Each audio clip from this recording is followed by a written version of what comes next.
അപ്പോൾ വേൾഡ് കപ്പിന് മുന്നായിട്ടുള്ള അവസാനത്തെ വാമപ്പ് മാച്ചാണ് ഇന്ന് 7 മണിക്ക് India south Africa warm up match നടക്കുന്നത് 7 മണിക്കാണ്. സ്റ്റാർ സ്പോർട്സിലുണ്ട്, ജിയോ ഹോട്ട്സ്റ്റാറിലും ലൈവ് ആയിട്ടുള്ളത് തന്നെയാണ്.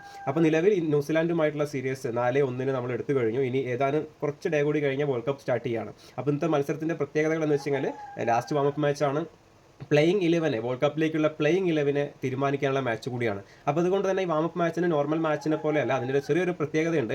എല്ലാവർക്കും ബാറ്റ് ചെയ്യാം. അതായത് ഒരു ഇത്ര 20 ഓവറായിരിക്കും കളി ഉണ്ടാവുക. അപ്പോൾ 2020 വേൾഡ് കപ്പാണ്, 20 ഓവർ തന്നെയാണ് കളിയുള്ളത്. പക്ഷേ അത് ഒരു 20-10 റൺസ് ഒരു ടീം മെമ്പർ എടുത്ത്, ഒരു പ്ലെയർ ബാറ്റ്സ്മാൻ എടുത്തു കഴിഞ്ഞാൽ അതിന് റിട്ടയർഡ് ആക്കിയിട്ട് അടുത്ത ബാറ്റ്സ്മാൻ ഇറങ്ങും. അപ്പോൾ അങ്ങനെ എല്ലാവർക്കും ചാൻസ് കൊടുക്കുന്ന രീതിയിലാണ് വാമപ്പ് മാച്ച് നടക്കുന്നത്. അതായത് 5 ബാറ്റ്സ്മാൻമാരല്ല, ഇപ്പോൾ 6ഉം 7ഉം നിലവിൽ 15 അംഗ സ്ക്വാഡിലുള്ള മുഴുവൻ ബാറ്റ്സ്മാൻമാരും ഇന്ന് ബാറ്റ് ചെയ്യും. അപ്പം സഞ്ജു സാംസണും ഇന്ന് ബാറ്റ് ചെയ്യാനുള്ള സാധ്യതയുണ്ട്. അതേപോലെ ബോളിംഗ് ഫീൽഡിംഗിലേക്ക് വരുന്ന സമയത്ത് സബ്സ്റ്റിറ്റ്യൂട്ട് ആയിട്ട് ബാറ്റ്സ്മാനെ കയറ്റി കൂടുതൽ ബോളേഴ്സിനെ ടീമിലേക്ക് ഇറക്കും. കൂടുതൽ ബോളേഴ്സ് ബോൾ എറിയും. അപ്പോൾ 4 ഓവർ കംപ്ലീറ്റ് ചെയ്യാണ്ട് എന്ത് ചെയ്യും, ബാക്കി 20 ഓവർ സ്പെല്ലാക്കിയിട്ട് ചെയ്യും. അങ്ങനെയാണ് വാമപ്പ് മാച്ച് നടക്കുക. അപ്പോൾ നല്ലൊരു മാച്ച് ആവും എന്ന കാര്യത്തിൽ സംശയമില്ല. കാരണം എല്ലാ ടീം നമ്മുടെ മെയിൻ പ്ലേയേഴ്സ്, വേൾഡ് കപ്പിലേക്കുള്ള ലെവലിലുള്ള മെയിൻ പ്ലേയേഴ്സ് എല്ലാവരും ഇന്നത്തെ മാച്ചിൽ ഇറങ്ങുന്നുണ്ട്.